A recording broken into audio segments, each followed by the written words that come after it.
It's hard to believe that the team beaten 8 tries to 0 yesterday, Manly, is the same team that beat Parramatta in a KB Cup semi-final, then put on that performance that won them the KB Cup final against Newtown. Yeah, same team, same coach, 5 successive premiership losses. Let me introduce the panel and we'll have a look at yesterday's tape. Frank Hyde, Greg Hartley, Ray Chesterton, Jeff Prenter and Peter Peters. Gentlemen, what do you say we express our opinions over the tape? Let's get the tape on the show and have a look at what happened yesterday. Think Manly are watching this one? No, I think that they'd still be drinking their sorrows away after that shocking performance. There's not much you can say, Case. They got flogged 8 tries to none. It's the worst performance ever from a Manly side against Eastern Suburbs. The defence was pathetic, and they're in more trouble than any side we've seen going to the semi-finals in years.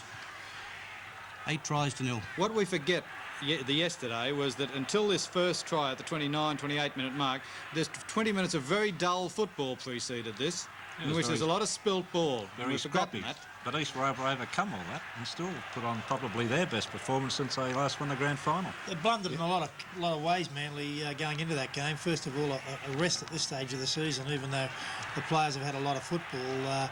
You know, they were jaded yesterday. East finished all over the top of them. It was, you know, 2-2 at 31 minutes, and then the floodgates opened. And when players refuse to tackle together, that's the result of it. And that's a humiliating loss. And it takes a lot of the gloss off a superb East display. But you could excuse Manly if they played the final of the KB Cup last Wednesday night. But it was Wednesday week, and the week spell was supposed to do everybody a lot of good. But it's obvious that it didn't. Plus, of course, the form of Eastern Suburbs, which was superb, the best I've seen from them in years. That is 17-2 at the half-time score. We still don't know, I don't anyhow, how Schubert's going to go at fullback, and I know that'll get a ton of abuse on my shoulders, but not once was as a fullback was any pressure put on Schubert yesterday. Oh, gee, he played well on the open, though. He did. Oh, yes, I'm not saying that for a second, but what I am saying, we still don't know if he can cut it as a fullback. We'll have a look at him here, take this ball and set up this try. You know, it's just superb football from Schubert. Yes, but he could have done this as a centre, though, Pete. He wasn't subjected to I don't know what anything you as a blokes fullback. want a fullback to do. I want to see him take bombs. Well, he didn't have to is do that anything. the criteria now for a fullback? That is the criteria. Well, heaven help And rugby also league. tackling players coming to score tries. He was didn't have aided. to tackle anybody. He was what aided about the by attack? Manly's What poor about giving defence in that situation. Oh, Walker look missed at him that. underneath and Vaughton over the top. I think that's one of the things that has to be taken into consideration when assessing Eastern Suburbs' form. Sure, it was a great performance. They did everything properly. They scored the 8 tries. But Manly were absolutely pathetic. And it's wrong to knock East. They did everything they had to do. But boy, oh boy, look at that Manly defence. It's just non-existent. But nobody's knocking East. The case suggested that he wasn't tested as a full-back. As a player, he was superb, and he got a lot of the men of the matches. Well, I mean, we're not criticising him as a full-back. It's just that he wasn't put to the test as a full-back. That's what you mean. I think that's exactly it. One game doesn't make a top fullback. He'll get his chance next week. He wasn't put to the test. Manly didn't score a try, and they didn't put a bum up. So, you know, that's not Schubert's fault. No, and look, don't be so defensive. I'm not saying that. I'm simply qualifying Schubert's performance. As a defensive fullback, he wasn't tested, no, nor he was. And he won't be next week when they play Canberra. But it also dented a few reputations. Those Blake brothers, who've been so magical all year, just weren't sighted against the power of Cleal and Giddo. No worse than anybody else in the Manly side, though. No, but those young fellows, I thought, might have lost their place for the semi-finals now, Frank. Only had 2 players in that side yesterday that are entitled to get any payment from that match, and that's Alan Thompson, the 5'8", Paul and McCabe. Paul McCabe, the second row. Now, The rest were dreadful. How many hands did this go through for this? 16. Okay, how many of the Eastern Suburbs players in those 16 hands were put down? None. Now that's despicable in first grade football. I don't think Noel Cleal played the ball once in the whole game, Case. Well, what happens now down at Manly? Does Richie get the sack? If he's working for a corporation and he had to answer to a board of directors, that's exactly what had happened to him. Ron, the same coach produced a team that beat Parramatta and I felt one of the best performances of the year only a few weeks ago. Case, answering your question, I say they don't do anything drastic because they're landed with this team. They've got 5 weeks of football to go before the end of the season if they make it, and there was nothing in their reserve grade side to suggest that any of those should come up after yesterday either. I disagree. I think they've got to bring some players up, and a player I'd bring up is Chris Close. Max Krillich played yesterday and shouldn't have played, and he should have known better. And he's a mate of mine, Max, but that doesn't... You know, he played yesterday 50% fit, and against a side like East, that's murder. I'd bring Ian Thompson into the side for his scrummaging ability. Krillich lost 5 scrums in a row, and football teams can't play without the ball. But Les Boyd will come back. Les Boyd will come Les back, which Boyd will help will the be back. defence, and I'd bring back Terry Randall because those forwards there yesterday just weren't tackling. I agree with you, Ray. That's what Terry's, lost the they match. need tough men in that pack, and they need Boyd and they need Terry because they intimidate the opposition. Their mere presence is enough. Yeah, at whose expense? I would drop Walker and I would drop Vorton. They've got to bring in some toughness. They were meek and mild and just no toughness about them yesterday. Full marks to Dave Brown and John Harvey, though. I thought they had tremendous games for East. Let's remember this morning, because suddenly these eastern suburbs youngsters, Brown, etc., are being mentioned as kangaroo tourists. And let's see in 3 weeks' time, are they still front runners on, after a few more premiership week to games. week, isn't it? It is, week to week, and the reputations that are up there one week are in tatters the next week. That's right, Case. Look, on the one hand, we have eastern suburbs who weren't the better side against Canterbury Bankstown last week. They're on top of the world. We have Manly, on the other hand, who won the KB Cup, and now you're wanting to drop fellows out of the side that got them to within second place of the competition at this stage, and the semis are on next week. I can't understand it. What you just said is so true, Case, because only last Monday Graham Eadie declared himself unavailable and everyone's gone shock horror. On yesterday's display, Wombat would be, Lucky to much make more the happy side. to be on DY Beach. Okay, just with that eastern suburb side, we're forgetting, I think, that's a very good side.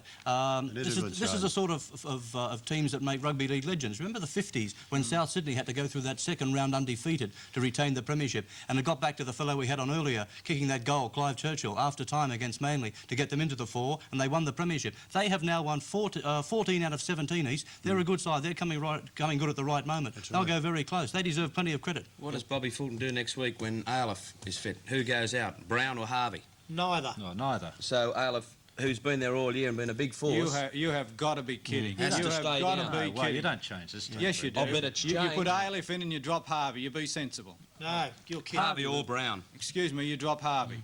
Aleph must Okay. have a bad injury because he wouldn't walk around the oval. You've yesterday. got to be kidding. Listen, Harvey has had so many convictions against him. He plays one good one yesterday, and you put him back over the best prop forward in Australia. You've got to be kidding. Best prop forward who? Yes, Royce Aleph. Turn it up, Case. All right, let's go now to the dressing room. Ray Chesterton. Ray, what went wrong? Well, we lost those first 6 scrums early, and East had such good ball control and were so disciplined that they got right into us, and we didn't tackle, and that was the name of the game. What about the tackling? Have you ever seen it so bad? Well, it was bad, but East were playing so well too. East did play well. Our tackling was bad, there's no doubt about that, and it's something that's got to be rectified. It's got to be rectified in a week. Well, that's 5 losses in a row. Where does Manly go from here? Oh, we are fortunate in this respect that we can come back to the well next week, and we're far from finished. That was a great win by East today, and we've got to go on from here, so we'll just have to get our tails up and go on. Ray, have you ever been in charge of a Manly side that's been thrashed like that? No, that's the worst defeat I've ever had in playing or coaching. Very comprehensive win. Did you expect it to be that easy? Well, you wouldn't say so before the game, but, as we spoke about before the game, they had to come up with 70% possession to win the game, and we considered that we only had to have 50% because our defence is far better than theirs. But the way it turned out, through our strong defence, they were coughing up the ball a lot, and we ended up coming up with probably possession rate. We had it 41 times to their 26, and I think under those circumstances, if you look back on the game in hindsight, you'd say, well, the score indicated how much possession we had and how they couldn't cope with our attack. And I wonder how long it'll be before Bob Fulton is coaching Manly. Now let's go to the dressing room. Ray Chesterton talks to Max Krillich. What exactly is the problem? Well, I damaged the medial ligaments, and don't know what's going to happen. Is an operation likely? Well, I hope not, Are you going to have checks to make sure? Yeah, Well, during the week? possibly Monday as quick as early as I could. I had a check on it last week, and they said I tore the fibres of the ligaments, and it hasn't responded at all. It's very painful. So, If it is medial, it will put you out of the kangaroo tour.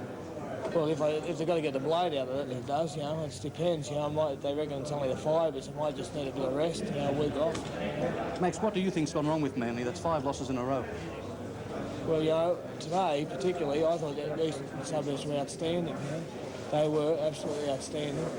We gave them back the ball all day. They had a lot of ball, and I got to give full credit to Eastern Suburbs rather than say why bad our side was. I thought they were very good. Yeah, certainly East played very well today, but it is 5 in a row now for It Manly. is 5 in a row, yes, and that's something that we're going to have to come to terms with ourselves and the team and work that out, but I'm not going to take anything away from the Eastern Suburbs.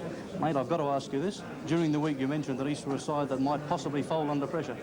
Well, there is a time when you're proven wrong, and I was proven wrong. Was it easier than you expected? Well, you know, they're never easy. We had our troubles in the first, say, 15, 20 minutes with the referees, and, you know, decisions were going out against us, and we just stuck to our guns. When we got the ball, we attacked well, and, you know, we came up with the goods. But like I said, it's never easy. What caused the change? How can you be offside with the referee for the first 20 minutes and then be sweet again? I don't know. You know, different interpretations by different referees. Did you change your style? No, I just kept playing the same way, but when I asked him about his decisions, he told me to get back in the line. He said, look at my arms and the signals I give. And, you know, it's my prerogative to ask him what the penalties were for, because I was the captain today, and he just sent me back to the line. So, you know, I didn't bother after a couple.